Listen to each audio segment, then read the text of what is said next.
আসসালামু আলাইকুম রহমতুল্লাহ। প্রিয় দর্শক, আপনারা সকলে কেমন আছেন? আশা করি ভালো আছেন। প্রিয় দর্শক, আজকে আপনাদের জন্য মহামূল্যবান একটি ব্যাংক নিউজ নিয়ে আপনাদের মাঝে হাজির হয়েছি। প্রিয় দর্শক, আপনারা যদি আমাদের চ্যানেলটিতে নতুন হয়ে থাকেন তাহলে অবশ্যই চ্যানেলটিতে সাবস্ক্রাইব করে বেল বাটন অন করে রাখুন। অতীব গুরুত্বপূর্ণ একটি নিউজ, সেটি হচ্ছে 5 ব্যাংকের আমানত ফেরত দেওয়ার সিদ্ধান্ত হয়েছে, কিন্তু শেয়ার বিনিয়োগকারীরা রয়ে গেল অনিশ্চয়তায়।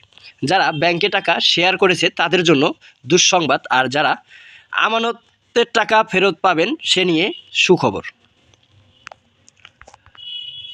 আমানতকারীদের অর্থ ফেরত দেওয়ার সিদ্ধান্ত হলেও এখন অনিশ্চয়তায় একীভূত 5 ব্যাংকের শেয়ার বিনিয়োগকারীরা। এমনকি এ ব্যাপারে বাংলাদেশ ব্যাংকে চিঠি দেওয়ার 4 মাস পর হলেও কোনো সূত্রধর পায়নি পুঁজিবাজার নিয়ন্ত্রণ সংস্থা কেনা সিকিউরিটিজ অ্যান্ড এক্সচেঞ্জ কমিশন। ভুয়া ব্যালেন্স শিটের মাধ্যমে এসব ব্যাংকে সব দেখানো হয়েছে বলে অভিযোগ সাধারণ বিনিয়োগকারীদের।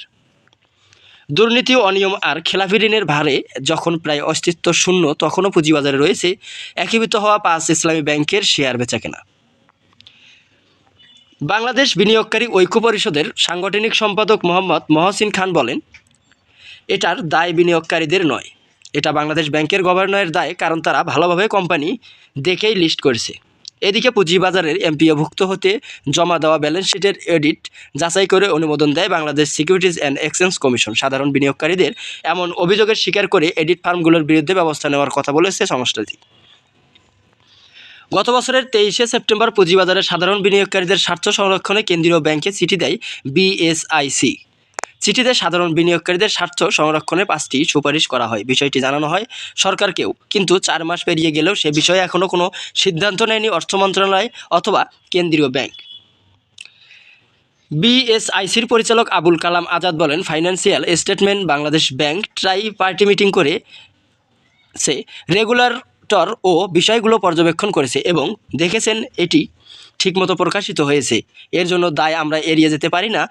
যেই বিনিয়োগকারী কোনোভাবেই দায়ী নয়, ব্যাংকের দুরবস্থার জন্য স্বার্থ রক্ষার বিষয়টি নিশ্চিত করতে হবে। পুঁজিবাজারের বিশ্লেষকরা বলছেন, পুঁজিবাজারে একীভূত 5 ব্যাংকের শেয়ার কেনা বিনিয়োগকারীদের বিষয়টি বিবেচনা করা হতে পারে। পলিসি এক্সচেঞ্জ অব বাংলাদেশের চেয়ারম্যান মাসরুর রিয়াজ বলেন, স্টক মার্কেটের বিনিয়োগকারীদের হাতে কোম্পানির কোনো নিয়ন্ত্রণ ছিল না। শেয়ার হোল্ডার বা বোর্ডের বসে কন্ট্রোলিং সিদ্ধান্ত নিয়েছেন, তাদের কেউ কেউ হয়তো লুটপাটের সঙ্গে জড়িত। এই প্রেক্ষিতে ক্ষতিপূরণের বিষয়টি সরকার বিবেচনা করতে পারে।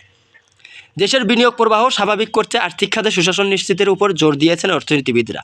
ঢাকা বিশ্ববিদ্যালয়ের অর্থনীতি বিভাগের অধ্যাপক মোহাম্মদ শাহাদাত হোসেন সিদ্দিকী বলেন, আর্থিক খাতের স্থিতিশীলতা ফিরিয়ে আনতে দুর্নীতিকে মাটিতে পুঁতে দিতে হবে, না হলে ঘুরে দাঁড়ানোর সুযোগ বাংলাদেশ আর পাবে না। এদিকে পুঁজিবাজারের বিনিয়োগকারীদের বিষয়ে কোনো সিদ্ধান্ত না হলেও একীভূত 5 ব্যাংকের 75 লক্ষ আমানতকারীকে 1,21,000 কোটি টাকা ফেরত দেওয়ার সিদ্ধান্ত নিয়েছে সরকার।